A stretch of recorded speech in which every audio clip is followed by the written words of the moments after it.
तो new chapter है आपके साझेदार की सेवानिवृत्ति या फिर मृत्यु। साझेदार मतलब हो गया पार्टनर, पार्टनर की या तो सेवानिवृत्ति मतलब रिटायरमेंट। अगर कोई भी पार्टनर क्या लेता है, रिटायरमेंट ले लेता है या उसकी डेथ हो जाती है किसी कारणवश, या तो पार्टनर हो जाती डेथ या वो ले लेता है रिटायरमेंट। उसमें क्या जो भी आपका साझेदार विलेख है, सलेख जिसको हम बोलते हैं पार्टनरशिप डीड, वो एंड हो जाती है, खत्म हो जाती है, वापस से हमें नया करना पड़ता है। तो जैसे ही कोई पार्टनर जाता है या उसकी मृत्यु हो जाती है तो हमें वापस से नए अकाउंट बनाने पड़ेंगे, उसको निपटारा करना पड़ेगा, वहीं पर क्लोज करना है। वहीं पर आपका साझेदारी संलेख जो है, विलेख जो बोलते हैं, पार्टनरशिप डीड बोलते हैं, वो वहीं पर समाप्त हो जाती है। अब वापस सब कुछ नया बनाना पड़ता है। तो इसको कुछ देंगे भी और इससे कुछ लेंगे भी।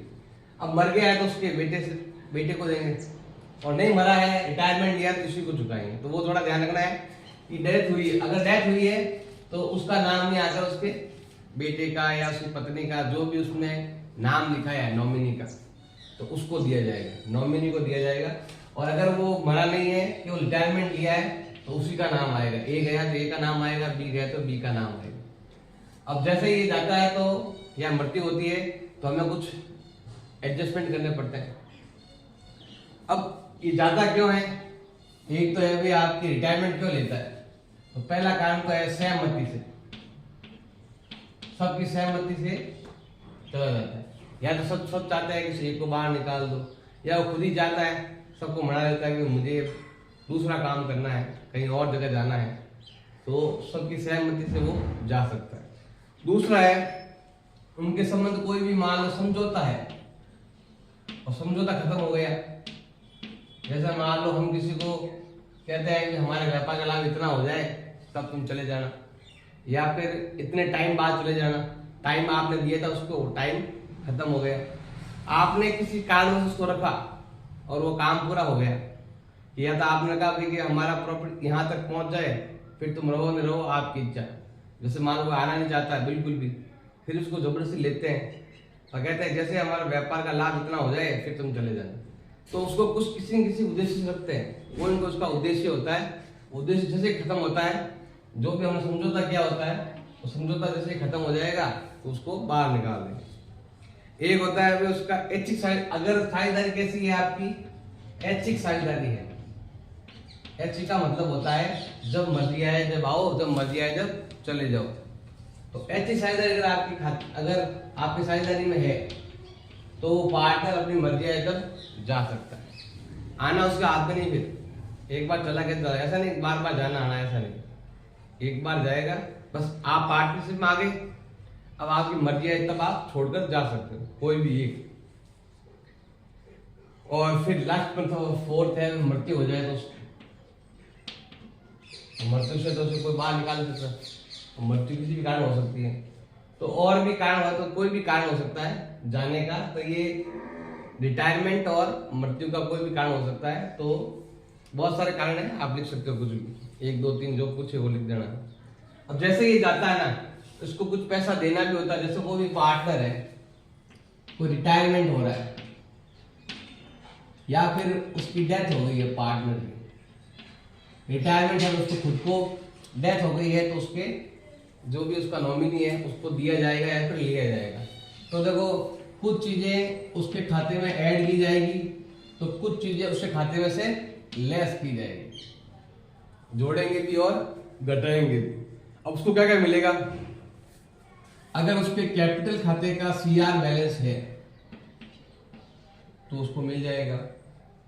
और क्या मिलेगा, चालू खाते का है, करंट अकाउंट का सीआर बैलेंस है तो उसको मिल जाएगा। गुडविल है, प्रॉफिट है, गुडविल कह दो, प्रॉफिट कह दो, कोई रिजर्व है,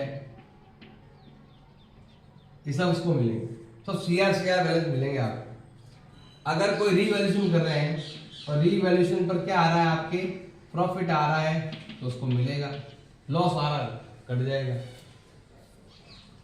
और तो क्या है अभी आपको कैपिटल पर इंटरेस्ट मिलेगा, इंटरेस्ट, सैलरी, कमीशन, उसका वो बन रहा है। जैसे मान लो खाते बंद हुए 1 अप्रैल को, 21 मार्च खाते बंद हुए, 3 महीने व्यापार चला, उसकी मृत्यु हो गई, तो 3 महीने जितनी जो सैलरी बनती है ना, सैलरी देनी ऐसे बनती काम नहीं आएगा उसमें। अगर उसको सैलरी देते हैं, उसका प्रावधान है अंदर तो देना है, पूंजी पर ब्याज है तो देना है, 3 महीने का देना है। 3 महीने बाद मर गया, अब डेट तो फिक्स थोड़ी है कि खाते 31 मार्च को बंद होते हैं तो उसकी मौत 31 मार्च को होगी, ऐसा होता है नहीं, बीच में हो जाती है। तो वो दिन गिन कर देने आप, दिन में, महीनों में, कभी हो सकता है। और तो इसमें क्या होगा, यही है। और इससे क्या क्या लिया जाएगा, इसका उल्टा डेबिट बैलेंस। जैसे कैपिटल का डेबिट बैलेंस होता नहीं, इसका होता है, तो क्या हो जाएगा, करंट अकाउंट का डेबिट बैलेंस। कोई P&L का डेबिट बैलेंस है वो आ जाएगा, मतलब लॉस उसके खाते में से काट लिया जाएगा। कोई भी हानि है अप्लीकेट, राइट ऑफ, कोई लॉस है, हानि अप्लीकेट है, तो वो भी आपके माइनस कर दी जाएगी। जैसे यहाँ पर तो रीवैल्यूएशन प्रॉफिट होता है तो ऐड होगा, और रीवैल्यूएशन पर अगर कोई लॉस है तो लेस हो जाएगा, सब उल्टा है इसका। और तो इसमें क्या आता है भैया, कोई भी लॉस हो रहा है, जैसे मान लो 3 महीने बाद आप जा रहे हो, 3 महीने में अगर कोई लॉस हो जाए किसी भी प्रकार का, तो वो भी दिया जाएगा, वो भी उससे लिया जाएगा। और जैसे यहाँ पर आता है आपके इंटरेस्ट ऑन कैपिटल, इधर आएगा आपके इंटरेस्ट ऑन ड्रॉइंग, आरण पर ब्याज लिया जाएगा। ये चीजें और भी कुछ चीजें होगी जो उसके लॉस की है, जो आ जाएगा माइनस, उसके फायदे की चीजें क्या करते हैं, उसको प्लस करते हैं, फायदा प्लस करते हैं। जो हमने अभी किया था ना लास्ट वाले चैप्टर में, वही चीजें करना सेम, लगभग वही चीजें हैं, उससे ज्यादा कुछ नहीं इसमें। अब देखो भाई, अब आपको करना है, जैसे ही कोई पार्टनर होता है रिटायरमेंट या उसकी होती है डेथ, तो हमें क्या करना पड़ता है, कुछ अकाउंटिंग करनी पड़ती है, खाते बनाने पड़ते हैं, जर्नल एंट्री करनी पड़ती है, कुछ चीजें आपको ज्ञात करनी पड़ेगी। कौन कौन सी चीजें ज्ञात करनी है, सबसे पहले तो ज्ञात करना है आपको न्यू प्रॉफिट रेशियो ज्ञात करना, न्यू प्रॉफिट शेयरिंग रेशियो। और ये पहले की तरह ही करना है, बस ये फायदा है कि इस बार आपको फायदा ज्यादा है। देखो मान लो पहले हम कमाते थे 18 रुपए कमा रहे हैं मान लो, तो 3 जनों को मिलते थे 6-6 रुपए। अब एक की मृत्यु हो गई या हो गया रिटायरमेंट, अब कितने मिलेंगे, बराबर 9-9 रुपए, मतलब ज्यादा मिलेगा। न्यू प्रॉफिट रेशो हमारा ज्यादा होगा हमेशा, अब ज्यादा होगा तो कैसे याद करेंगे हम, जो आपका ओल्ड रेशो है उसमें आप क्या करो, गेनिंग रेशो हम ऐड कर देंगे। गेनिंग रेशो होगा, वहां तो होता था आपके सेक्रीफाइस, यहाँ होगा आपके गेनिंग, मतलब फायदे का अनुपात, पुराना अनुपात प्लस फायदे का अनुपात इजिकल टू न्यू अनुपात। जैसे मान लो आप पहले कमा रहे थे 6 रुपए, अब कमा रहे हो 9 रुपए, तो 6 रुपए कमा रहे थे, 3 रुपए ज्यादा कमाओगे तो कितना हो जाएंगे, 9 रुपए, उसका हिस्सा भी हमें मिल जाएगा। तो एक तो ये हो जाएगा आपको। फिर है गेनिंग रेशो ज्ञात करना। गेनिंग रेशो कैसे ज्ञात करते हैं, गेनिंग रेशो में क्या होता है, नया ज्यादा होता है और पुराना हमेशा कम होता है, क्योंकि जैसे ही कोई जाएगा तो हमारा नया अनुपात बढ़ जाएगा, क्योंकि पहले हमें कम मिल रहा था, एक चले जाने के कारण उस एक का हिस्सा भी हमें मिल जाएगा। तो क्या हो जाएगा आपके new profit ratio minus old profit ratio, नया ज्यादा होता है इसमें, तो नया में से पुराना घटा दो तो आ जाएगा आपके गेनिंग रेशियो, फायदे का अनुपात या अधिलाभ अनुपात भी कहते हैं, एक ही बात। फिर इसमें भी आपकी गुडविल की एंट्री अगर करनी आनी चाहिए। गुडविल की 2 चीजें, एक तो गणना करना, कैलकुलेशन करना, इसमें दो है, एक तो है भी आपके कैलकुलेशन करना और दूसरा इसके अंदर होता है आपके जर्नल एंट्री करना। ज्यादातर तो आप जर्नल है या अकाउंटिंग है, ज्यादातर ये ज्यादा आएगा, क्योंकि ये तो हमने पढ़ रखा पहले लास्ट वाले चैप्टर में, कैलकुलेशन करना। फिर है आपके अकाउंट बनेगा नया, जिसका नाम होगा आपके रीवैल्यूएशन अकाउंट, संपत्तियों और दायित्वों का, एसेट्स और लायबिलिटी का हमें करना पड़ेगा पुनर्मूल्यांकन, ये अकाउंट खोलना पड़ेगा रीवैल्यूएशन का। और तो क्या है भाई, reserve and P&L and reserve को बांटना, और ये सब में बटेगा। क्योंकि यहाँ पर अभी सभी पार्टनर है, एक जाएगा उसको भी मिलेगा, क्योंकि जो भी गया है ना वो उसका भी है। फिर है भाई मृत्यु तक तिथि तक के लाभ आने को बांटना, देय राशि का निपटारा करना। फिर पार्टनर जो भी आपका जा रहा है, जो भी रिटायरमेंट ले रहा है, जो भी रिटायरमेंट ले रहा है ना पार्टनर, इसको हमें क्या देना है भाई, पेमेंट करना, इसको पेमेंट करना। अब पेमेंट या तो करो इसको, अगर रिटायरमेंट है तो, मृत्यु हो गई है तो उसके बेटे को या वाइफ को पेमेंट करना, तो उसका नाम आएगा, एग्जीक्यूटर रहता है, ऐसा कुछ लिखा हुआ रहता है। और फिर है आपके एडजस्टमेंट ऑफ कैपिटल,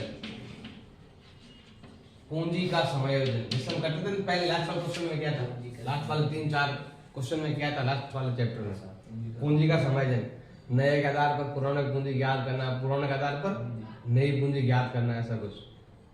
तो ये चीजें हमें करनी है, ये सारे पॉइंट हमें यहाँ पर करने हैं। और भी पॉइंट आए वो भी बताएंगे। बैलेंस शीट बनाना लास्ट, सबसे लास्ट में होता है वापस से बैलेंस शीट बनाना, नहीं एंड हो जाएगा बैलेंस शीट बनाते। पहले आते थे बैलेंस शीट में 3 पार्टनर, अब आएंगे कितने, 2। लास्ट चैप्टर में क्या था, पहले 2 पार्टनर थे और नई बैलेंस शीट में कितने थे, 3। अब क्या होगा कि एक बैलेंस शीट आएगी स्टार्टिंग में 1 तारीख वाली, इसमें होंगे 3 पार्टनर, तो जो 31 मार्च की होगी उसमें हो जाएंगे आपके 2 पार्टनर, मतलब पार्टनर कम हो जाएगा। 4 है तो 3 हो जाएगी, 3 है तो 2 हो जाएगा, एक कम ही होता है, बहुत कम चांस रेयरली कि भाई 2 है 1 चला गया, तो फिर वो पार्टनरशिप हट जाती है, अकेले की कोई पार्टनरशिप नहीं होती है। तो ये चीजें करनी है आपको। रिटायरमेंट क्यों लेता है, रिटायरमेंट लेते ही क्या मिलेगा क्या जाएगा, ये चीजें। और ये सब चीजें हम पहले पढ़ चुके हैं, इसमें इतना ज्यादा का प्रॉब्लम नहीं है। प्रॉब्लम आएगी यहाँ पर, वो रिटायरमेंट को पेमेंट करते हैं ना, तो पेमेंट का थोड़ा सा नया है, वरना पूरा का पूरा आपके चैप्टर 3 की तरह है, पूरा का पूरा। जैसे चैप्टर 3 है वैसे 4th है, सब एंट्री सेम है, सब कुछ लगभग सेम है। थोड़ा सा गुडविल का 1-2 एंट्री अलग है, क्योंकि जा रहा है ना, इसलिए गुडविल का थोड़ा सा आपका एंट्री थोड़ा सा अलग है, और कुछ नहीं। और इसमें ये पीछे वाले 1-2 पॉइंट है वो आपके थोड़ा नए हैं, बाकी सब लगभग आपके पुराना वाले है, पूरा का पूरा। जब भी कोई भी पार्टनर रिटायर्ड होता है या उसकी डेथ होती है, तो हमें इन चीजों पर ध्यान देना है। न्यू प्रॉपर्टी रेशियो क्या होगा, गेनिंग रेशियो क्या होगा, मतलब किसको कितना फायदा मिलेगा, नया अनुपात और फायदे का अनुपात। फिर आपके गुडविल का एडजस्टमेंट करना है, रिजर्व है, रीवैल्यूएशन है, कैपिटल का एडजस्टमेंट करना। फिर आपके कोई भी जो भी जिसकी डेथ हो रही है उसको, उसका जो बेटा है या उसका वाइफ है, एग्जीक्यूटिव को क्या देना है, पैसा देना है, एग्जीक्यूटिव अकाउंट बनाएंगे नया। और कोई एडजस्टमेंट होगा तो वो भी बताएंगे। तो शुरुआत करते हैं पहले 2 पॉइंटों से, न्यू प्रॉफिट रेशियो और गेनिंग रेशियो ज्ञात करना। इसमें सबसे पहले क्या करना है, मैंने ऐसे एग्जांपल लिए, जैसे ए बी सी 3 पार्टनर है और सी का हो रहा है रिटायरमेंट, ये जा रहा है अवकाश ले रहा है, रिटायरमेंट ले रहा है, और सी का पूरा हिस्सा कौन ले लेगा, ए ले लेगा। तो देखो सिंपल सा है, ये तो नॉर्मल हो जाएगा। देखो यहाँ पर ए बी और सी, और रेशो दे रखा है 2:2:1। अब सी का हिस्सा पूरा का पूरा कौन ले रहा है, ए ले रहा है, तो क्या हो जाएगा, यहां से हो जाएगा माइनस और यहाँ हो जाएगा आपके प्लस। सिंपल चीज है।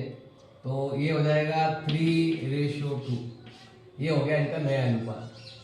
अब अगर क्या सैक्रिफाइस अनुपात क्या होगा, तो सैक्रिफाइस हो जाएगा, केवल एक ही कर रहा है सैक्रिफाइस, सी का पैसा जा रहा है और ए के लिए है गेनिंग, ए का जिसका प्रॉफिट बढ़ेगा उसके लिए तो है गेनिंग, और जिसका प्रॉफिट घटेगा उसके लिए है आपके सैक्रिफाई करना, मतलब माइनस। कभी कभी क्या होता है, जा रहा तो ये होता है और इसका भी सैक्रिफाई हो जाता है, इसको भी कम मिल जाता है, इसका हिस्सा भी ये खा जाता है। तो ये जानना है, ये हो रहा है सैक्रिफाई हो रहा है और इसको पैसा मिल रहा है, ये पैसा इसका हो रहा है सैक्रिफाई और इसका हो रहा है गेनिंग। अब आता है यहाँ पर, ये तो नॉर्मल क्वेश्चन था कि सी का पूरा हिस्सा कौन ले गया, ए ले गया, तो इधर से घटाओ इधर जोड़ दिया, बस इधर हो गया आपके 0, मतलब ही नहीं था। अब आता है यहाँ पर 3 पार्टनर है, 3, 5, 4 का रेशियो दे रखा है आपके, बी रिटायरमेंट हो रहा है और बी का हिस्सा दोनों इक्वल बांट रहे हैं। तो ये है आपका ए, ये है आपका बी और ये रहा आपके सी। क्या रेशो दे रखा है 3, 5 एंड 4 का। जा कौन रहा है बी जा रहा है, और बी का आधा हिस्सा बांट लेंगे दोनों। अब बी जा रहा है तो बी का हिस्सा कितना है, मान लो बी के 5 रुपए है, तो बी जा रहा है तो बी का आधा रुपए ये ले जाएगा, आधा वो ले जाएगा। अब आधा कितना होता है, तो ये तो चला गया, आधा कितना हो गया भाई 2.5 रुपए इधर और 2.5 रुपए इधर, यहाँ प्लस कर देंगे। अब देखो सिंपल चीज है कि यहाँ पर अगर नया रेशो ज्ञात करेंगे अभी हो जाएगा ज्ञात। अगर उसको बोले कि बताओ उसने गेनिंग रेशो कितना है, तो ये आ जाएगा इक्वल बराबर बराबर, तो जितना इसने लिया उतना ही इसने लिया, गेन दोनों ने इक्वली किया। तो ये कितना हो गया आपके 5.5 और ये कितना हो गया आपके 6.5। लेकिन ये चीज ध्यान रखना है रेशो कभी पॉइंटों में नहीं लेना है। तो आप चाहो इन दोनों क्या कर दो डबल कर दो, क्या कर दो इनको डबल कर दो। डबल करेंगे कितना हो जाएगा 11:13। ये रेशो कहलाएगा, पॉइंट पे कभी रेशो नहीं आता। नहीं था डायरेक्ट कर सकते हो, इस पूरे को पहले ही डबल कर दिए, डबल कर देंगे क्या हो जाएगा 6, इधर क्या हो जाएगा 10, इधर क्या हो जाएगा 8। अब इसका जो पैसा है आधा ये ले जाएगा, यहां पर कर दो माइनस, इधर 5 ऐड कर दो, इधर भी 5 ऐड कर दो, इधर कितना आ जाएगा 13, इधर कितना आ जाएगा 11। तो आपका जो आंसर है वो पॉइंट में आएगा नहीं, पहले से ही आ गया।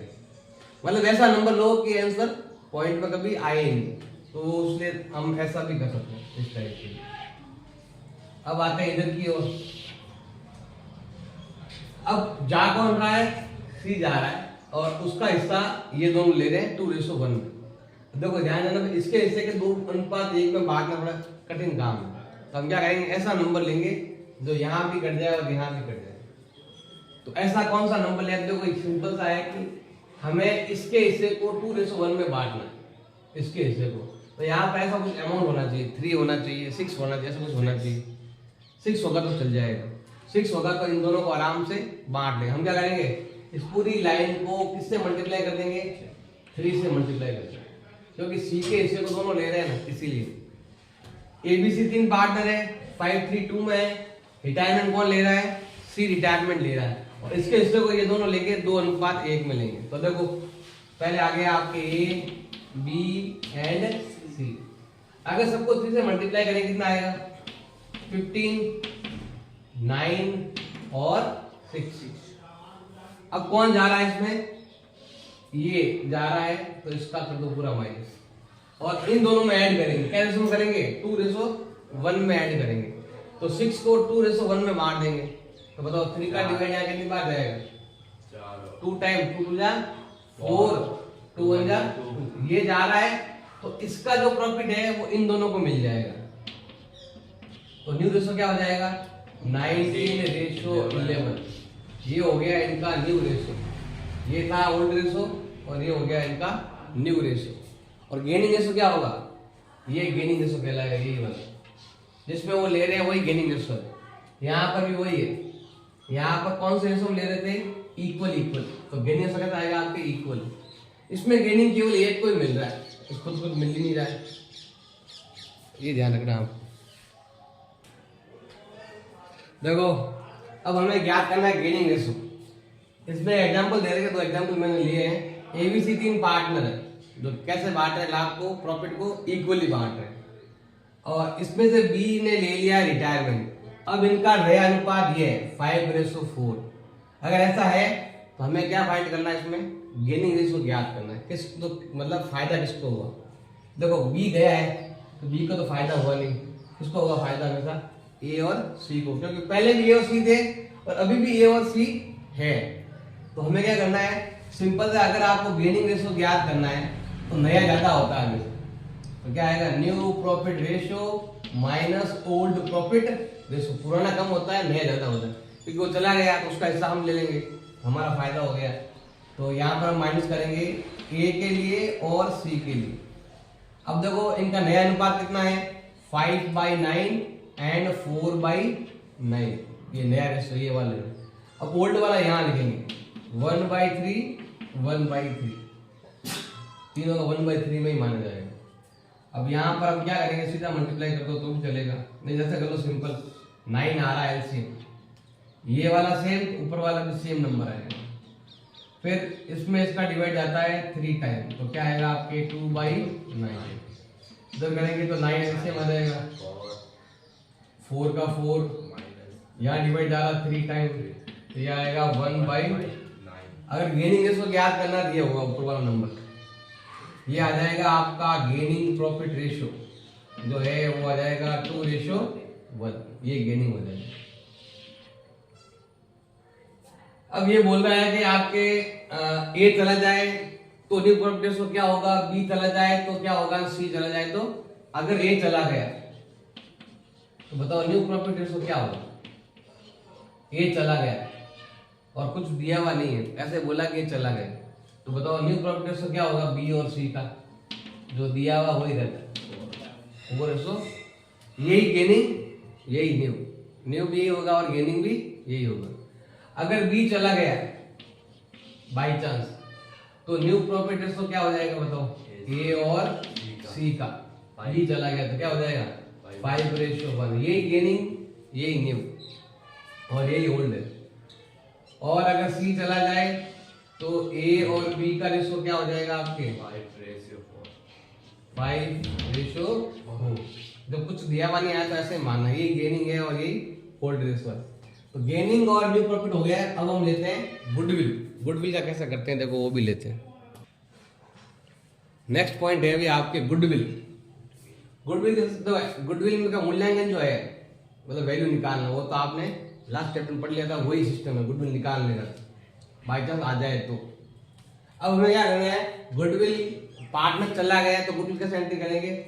एक तो जो बैलेंस शीट में होती है गुडविल उसकी एंट्री करना, और ये नया मूल्यांकन वगैरह करते हैं या गुडविल का वैल्यू कितना देर का है, अब नया कितना है वो भी लेना है। तो एक तो गुडविल यहाँ होती है, जो भी अमाउंट मैंने बताया सभी एसेट्स हमेशा क्या होते हैं, डेबिट होते हैं। अगर वो वाले हटानी है, ये जो गुडविल होती है सब पार्टनर की होती है, तो हम क्या करेंगे, ये डीआर होता है, इसको हटाना क्या करना पड़ेगा आपको, सीआर करना पड़ेगा। एंट्री क्या हो जाएगी आपके, ऑल पार्टनर्स टू गुडविल, और ये आपके ओल्ड प्रॉफिट रेशो में बटेगी। ओल्ड प्रॉफिट रेशो उसमें बढ़ जाएगा। अब कोई गुडविल हमें अगर यहाँ पर दे दे कि फर्म की गुडविल ये आपको इतना मानना है, अब नई मूल्यांकन की तरह करें, उसकी एंट्री कैसे करनी है, देखो सिंपल सा है।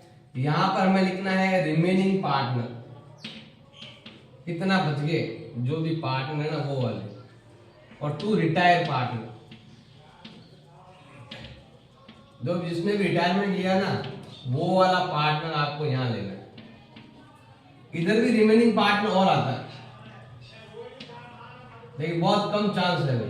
देखो ये सेक्रीफाई कर रहा है क्योंकि जा रहा है तो अपना फर्म किसी को दे रहा है। कभी कभी क्या होता है कि सेक्रीफाई ये भी कर देता है। मान लो कि ए बी सी 3 पार्टनर है, अब रेशो है इनका मान लो कि 2:3:1 ऐसा मान लो। अब जा कौन रहा है, ये वाला जा रहा है, तो अपना 1 रुपया इसने इसको दे दिया और इसने भी अपना 1 रुपया इसको दे दिया। जा नहीं रहा है पूरा हिस्सा, थोड़ा सा दे रहा है। अब मान लो कि ये समझ लो कि इनका ये तो हो गया इनका ओल्ड प्रॉफिट रेशो, और जो न्यू प्रॉफिट रेशो है ना वो ये है 3:2, ये है। पहले आते थे पहले 6 रुपए आते थे, ऐसे बांटते थे, और अब जो 6 रुपए है ना वो ऐसे बांट रहे हैं 4-2 में। तो क्या होगा, ये भी अपना 1 रुपया दे रहा है और ये भी अपना 1 रुपया दे रहा है, और इसके बाद कितना हो गए 2 रुपये हो गए।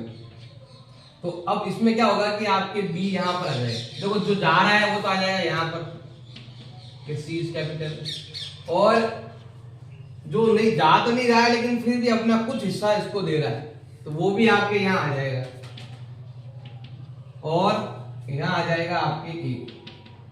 लेकिन ध्यान रखना भाई, अगर ये अपना हिस्सा कम दे रहा है या नहीं दे रहा है, मान लो हिस्सा नहीं दे रहा होता तो भी ए आ गया ना तो बी भी यहीं आता ऊपर, मतलब A account DR, B account DR, to जा रहा है वो यहाँ आ जाएगा।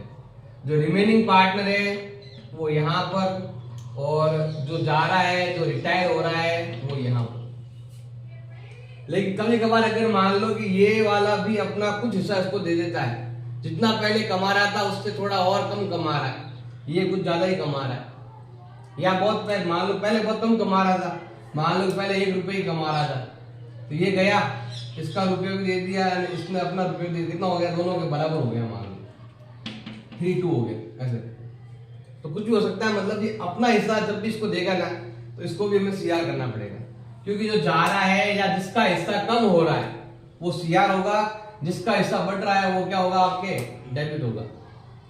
वो भी गुडविल के हिस्से से, गुडविल का जो अमाउंट है ना उसकी एंट्री हम ऐसे करेंगे, एक एंट्री ऐसे हो जाएगी, एक एंट्री हमें ऐसे करनी पड़ेगी। इसके हम एग्जांपल लेते हैं, ये 2 एंट्री आपको वहां पर करनी है। देखो 3 पार्टनर है एबीसी, एबीसी पार्टनर है, तीनों का जो लाभ है अनुपात वो बराबर है, इक्वल है।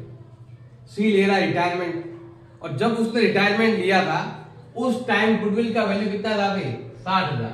उस टाइम गुडविल का वैल्यू 60,000 था, और उनका नया लाभ अनुपात 3:2 है, और बैलेंस शीट में जो गुडविल है वो दिखा रही है 36,000। तो देखो इसकी एंट्री अलग होगी और इसकी एंट्री आपके अलग से होगी। सबसे पहले देखो हम क्या करते हैं, गेनिंग रेशो ज्ञात कर लो पहले। तो बताओ गेनिंग रेशो कैसे ज्ञात करते हैं, फॉर्मूला क्या हो जाएगा आपके, new profit ratio minus old profit ratio. अब कौन जा रहा है, सी रिटायरमेंट ले रहा है, तो ए और बी है, ये ए है और ये बी है। बताओ न्यू प्रॉफिट कितना दे देगा आपके, 3/5 और 2/5। ओल्ड रेशो कितना दे देगा, ये रहा 1:1, मतलब 1/3, 1/3। 5 × 15, 5 × 15, ये 3 × 9, 5 × 5 घटा दो, 4/15। इधर क्रॉस मल्टीप्लाई कर देंगे, 3 दूनी 6, 5 × 5, 1/, बताओ गेनिंग रेशो क्या है, 4:1। अब देखो जब वो रिटायरमेंट ले रहा था उस टाइम गुडविल कितनी थी, 60,000। जब रिटायरमेंट ले रहा था तो गुडविल कितनी थी, 60,000। और 60,000 रुपए जब गुडविल है उसका हिस्सा कितना है, सी का हिस्सा कितना है, 1/3। तो कितना हो गया भाई, जब सी रिटायरमेंट ले रहा है तो सी का गुडविल का हिस्सा कितना है, 20,000 रुपए है, और वो ए और बी आपस में बांट लेंगे उसका हिस्सा। गुडविल वो जा रहा है, उसकी गुडविल मतलब वो जा रहा है तो उसका जितना भी कमाया है ना व्यापार में, जितना भी नाम किया वो हमारे नाम हो जाएगा, उसकी गुडविल हमारे पास आ जाएगी। वो चला गया, अब जो भी व्यापार में गुडविल जो बढ़ी है वो हमारी है, किसकी है, वो ए और बी की। तो दोनों को फायदा हुआ है तो दोनों को बटेगी। क्या आ जाएगा आपके, as capital account DR, B's capital account DR to C's capital. C की कितनी गुडविल थी, 20,000 रुपए गुडविल थी सी की, जो दोनों गेनिंग रेशो में लेंगे, मतलब ये वाले 4:1 में। तो 20 में अगर हम 5 का डिवाइड करें कितना जाएगा, 4 बार, 4 4 जा 16, 4 1 जा 4। ये हो गया भाई एक तो एंट्री है। जब वो जा रहा है और गुडविल का पैसा बचा है तो वो गेनिंग वाले ले लेंगे। अब दूसरा है बैलेंस शीट के अंदर गुडविल हो तो वो सभी पार्टनर की होती है, तो क्या हो जाएगा आपके सभी पार्टनर, मतलब A capital, B capital, C capital to goodwill. कितना रुपए है गुडविल के, 36,000 रुपए है। कैसे बांटेंगे, इक्वली बांट देंगे। कितना आ जाएगा, 12,000, सब में 12,000 रुपए बांट लेंगे। गुडविल में से 2 एंट्री ही करनी है यहाँ, एक तो बैलेंस शीट में है तो, और एक जब वो जा रहा है ना तब गुडविल कितनी थी तो उसका हिस्सा निकाल लेंगे, और फिर जिसका फायदा है उसको डीआर करेंगे, अगर से लॉस भी होता है उसको सीआर कर देंगे। लेकिन जो रिटायरमेंट हो रहा है वो तो अपना सीआर होगा, क्योंकि रिटायरमेंट तो अपना हिस्सा दे ही रहा है। अगर कोई बी या ए में से कोई देगा तो उसको भी हम सीआर करेंगे। बस इस चीज का आपको ध्यान रखना। नेक्स्ट पॉइंट है आपके क्वेश्चन दे रखा है एबीसी 3 पार्टनर है, इनका रेशो दे रखा है 3:4:3। अब नया अनुपात ये है किसका, ए का और बी का। अब ध्यान देना भाई, इसमें क्या हो रहा है कि सी अपना पूरा का पूरा हिस्सा किसको दे रहा है, बी को। ये पूरे 3 रुपए इसने इसको दे दिए, तो रेशो क्या हो गया 3:7। मतलब कि जितना वो गया ना सी, उसका पूरा का पूरा हिस्सा कौन ले गया, बी ले गया। फायदा किसको हो रहा है, बी को। ए को कुछ भी फायदा नहीं हुआ, ए का तो जितना है उतना ही, ए ने मतलब कुछ भी फायदा नहीं हुआ ए को। कोई फायदा, आप चाहो तो निकाल सकते हो, रेशो निकालोगे तो माइनस करोगे तो इसके 0 आएगा क्योंकि पहले भी 3 था, अभी भी 3 ही है। देखो आप तो निकाल देते हैं। देखो यहाँ पर गेनिंग प्रॉफिट रेशो कैसे निकालते हैं? New profit ratio minus old profit ratio. C जा रहा है तो कितना बचा भाई? ए और बी। कितना है? देखो पहले कितना 3 4 3 10 हो गए। कितना आएगा? 3/10 एंड 4/10। अब यहाँ पर हमें माइनस करना है। हाँ प्लस करते हैं ना, यहाँ पर मैं माइनस माइनस कर रहा हूँ तो क्या करते हैं? प्लस प्लस करते हैं। न्यू माइनस ओल्ड, हाँ न्यू माइनस ओल्ड। अब देखो न्यू कितना है? 3/10 एंड 7/10। न्यू उल्टा लिख दिया मैंने। ये आ जाएगा 7 और ये आ जाएगा आपके 3। न्यू माइनस ओल्ड लेना है। सॉल्व करो, ये तो कट जाएगा। 0 इसको कुछ नहीं मिल रहा है। और यहाँ पर कितना हो जाएगा? 4/10, मतलब इसका 4 ये ले रहा है पूरा। देखो भाई गुडविल हिस्सा कितना है? 60,000। कब? जब वो रिटायरमेंट हो रहा है। इसका हिस्सा कितना होगा? इसका हिस्सा है 4/, कितना है इसका हिस्सा? 3/10 है। इसका हिस्सा कितना है भाई आपके? 3/10 है। ये कौन ले रहा है 3/10?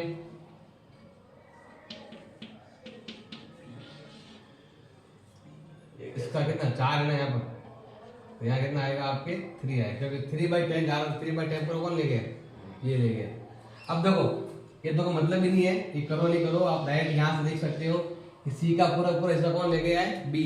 तो जितना भी गुडविल पैसा आएगा सब कौन ले जाएगा? बी ले जाएगा। तो देखो 0 से 0 कट गया। कितना है भाई आपके? 18,000। कितना है? किसके है पैसे? सी के पैसे।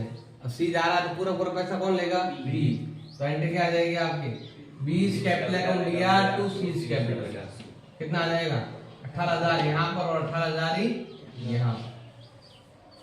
क्योंकि केवल फायदा एक को ही मिल रहा है। जिसको फायदा मिलेगा वो डीआर, जिसका नुकसान होगा वो सीआर। अब यहाँ पर देखो ये ओल्ड प्रॉफिट रेशो या न्यू प्रॉफिट रेशो दे रखा है। तो अब हमें वो सी रिटायरमेंट ले रहा है तो गुडविल का हिस्सा कितना है? 60,000। मतलब इसका हिस्सा कितना होता है? 60,000 का लेना है हमें। कितना? सी का हिस्सा कितना है? 3 2 5 और 1 6 बटा कितना होता है? 1/6।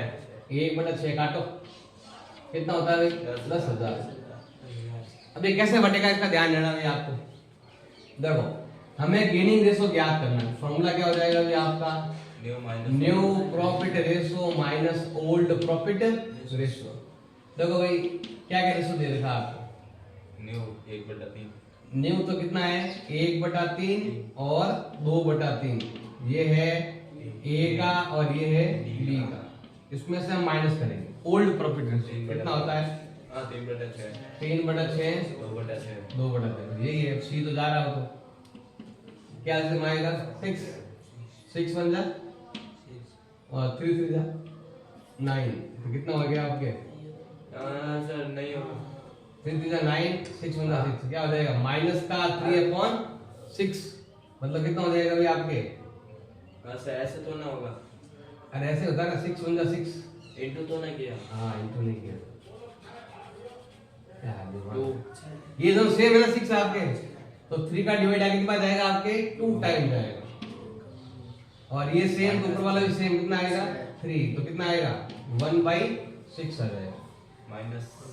अब ये माइनस में आ रहा है इधर 6। अब देखो इसमें से कितना जाएगा आपके? 2 टाइम जाएगा। तो 2 टू कितना होता है? 4 माइनस 2 कितना होता है? 2/6। इसमें तो इसको तो फायदा हो रहा है, इसका क्या हो रहा है आपके? लॉस हो रहा है। जिसको फायदा हो रहा है वो तो डीआर, लॉस होगा वो सीआर। तो क्या एंट्री करेंगे बताओ? 20 कैपिटल अकाउंट डीआर 2। एक तो रिटायरमेंट ले रहा है वो कैपिटल, और जिसको लॉस हो रहा है उसकी भी हमने सीआर, मतलब सेक्टर पे दोनों कर रहे हैं। ये भी सेक्टर पे कर रहा है, इसका पैसा भी जा रहा है। तो कितना हो जाएगा? देखो 60 का 1/6 कितना होता है? 10,000 यहाँ आएगा। फिर 60 का 1/6 10,000 कितना होता है? 10,000। फिर 60 का 2/6 कितना होता है? 20,000। मतलब ये ए से 10,000 ले रहा है और सी से 10,000 ले रहा है क्योंकि उसका लॉस हो रहा है, यहाँ पर माइनस हो रहा है ना, यहाँ पर जब भी माइनस होगा यहाँ पर दोनों प्लस के ही आ रहे हैं, यहाँ पे दोनों प्लस के आ रहे हैं, एक प्लस का, जो प्लस का आएगा वो ऊपर और जो माइनस आ रहा है वो नीचे लिखना है। तो सभी 60,000 को 1/6 लेंगे, फिर 60,000 का 1/6, फिर 60,000 का 2/6। तो यहाँ पर भी करते हैं, देख लो पहले आप 60,000 का 0 तो कोई मतलब ही नहीं है करने से। 60,000 का 3/10, ये प्लस है ना तो ऊपर आएगा, ये भी 60,000 का 3/10 और ये भी 60,000 का 3/10। ये तो जा रहा है पूरा पूरा, उसका माइनस ही होगा, उसको तो मिलेगा नहीं। और ये सब हिस्सा कौन ले लेगा, बी ले जाएगा। तो बी जो जा रहा है, जिसके माइनस हो रहा है वो सी आर करना है, जिसके प्लस हो रहा है उसको क्या करना है, आपको डी आर करना है।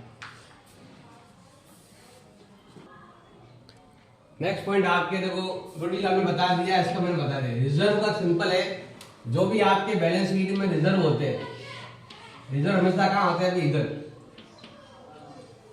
कभी कभी पीएनएल डीआर बैलेंस भी होता है आपके, वरना आपके ज्यादातर पीएनएल क्या होता है, आपके सीआर बैलेंस ही होता है। तो इसको देखो ये हमेशा सीआर कहलाता है और ये हमेशा क्या कहलाता है, डीआर। सीआर को हटाने क्या करना पड़ेगा, डेबिट करना पड़ेगा। मतलब हमें जनरल अकाउंट डीआर, पीएनएल का बैलेंस जो सीआर है उसका अकाउंट हमें क्या करना है, डीआर करना है। रिजर्व का अकाउंट हमें क्या करना है, डीआर करना है। और कोई अदर रिजर्व है कोई भी, उसको अगर हटाना है। और 2 में क्या आ जाएगा भाई, आपके ऑल पार्ट, क्योंकि जो भी बैलेंस शीट के अंदर है वो सभी पार्टनर का है। और अगर पीएनएल आपके डीआर है तो उसको हटाना क्या करेंगे हम, ऑल पार्टनर टू पीएनएल। तो अगर रिजर्व और पीएनएल को बांटना कैसे हम बांटेंगे, डीआर को सीआर कर देंगे और सीआर को डीआर कर देंगे, खाता वही क्लोज। और जो भी वैल्यूएशन होता है वो सब पुराने सबका होता है। उसके बाद रीवैल्यूएशन वही है जो हमने पहले बताया था आपको, रीवैल्यूएशन के बारे में बता रखा है।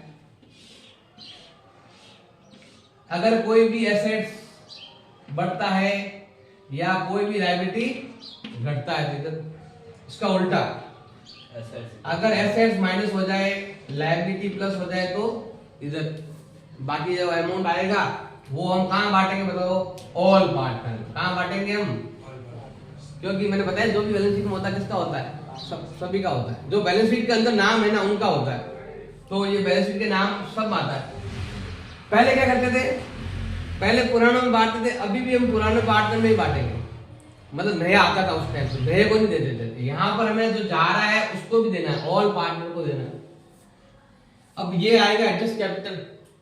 एडजस्ट कैपिटल में क्या होगा कि पुरानी कैपिटल दी हुई आएगी, नई कैपिटल में ज्ञात करनी है। सेम जैसे हमने लास्ट वाले क्वेश्चन में किया था ना, 33, 34, 35 ऐसे क्वेश्चन थे पीछे लास्ट वाले चैप्टर में, जैसे हमने वहां किया, सेम यहाँ पर भी ऐसे ही पुराने की मतलब जो जा रहा है क्या कहते हैं, फर्म की नई पूंजी, नई कैपिटल की। जैसे मान लो कि 3 पार्टनर है, मान लो कि एक के पास यहाँ पर 20,000 रुपए है, यहाँ पर 10,000 रुपए है और ये आपके मान लो 15,000 रुपए है।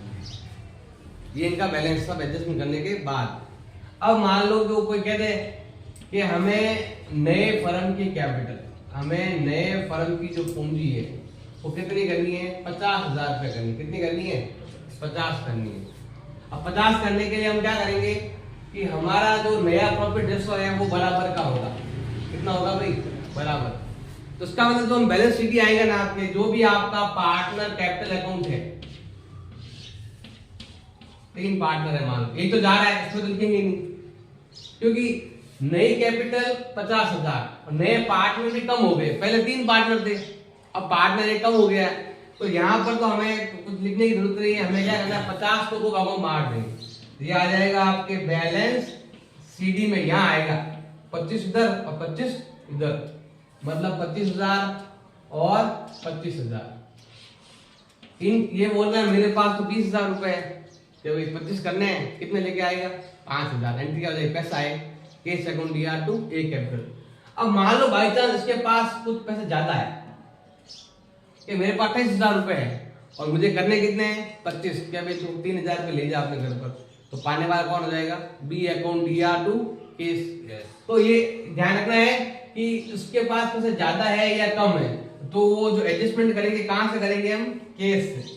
देखो रोकड़ जा रहा है तो केस से, रोकड़ नहीं जा रहा तो कहां से करेंगे, करंट अकाउंट से। बता रखा है पहले भी आपको, जो अंतर आएगा पहले आएंगे यहाँ पर, अब यहाँ पर 2 ही नाम आएंगे, बाकी वाला क्या आ जाएगा यहाँ पर आपके केस में जाएगा या फिर केस में लाएगा, वो थोड़ा सा ये एडजस्टमेंट है, इसका अकाउंट हम बनाएंगे और फिर कोई अगर कोई भी और बच गया पॉइंट तो वो भी बताएंगे, पॉलिसी वगैरह होती है या कुछ और को होता है तो वो भी बताएंगे। ये सारे एडजस्टमेंट आपको करने हैं।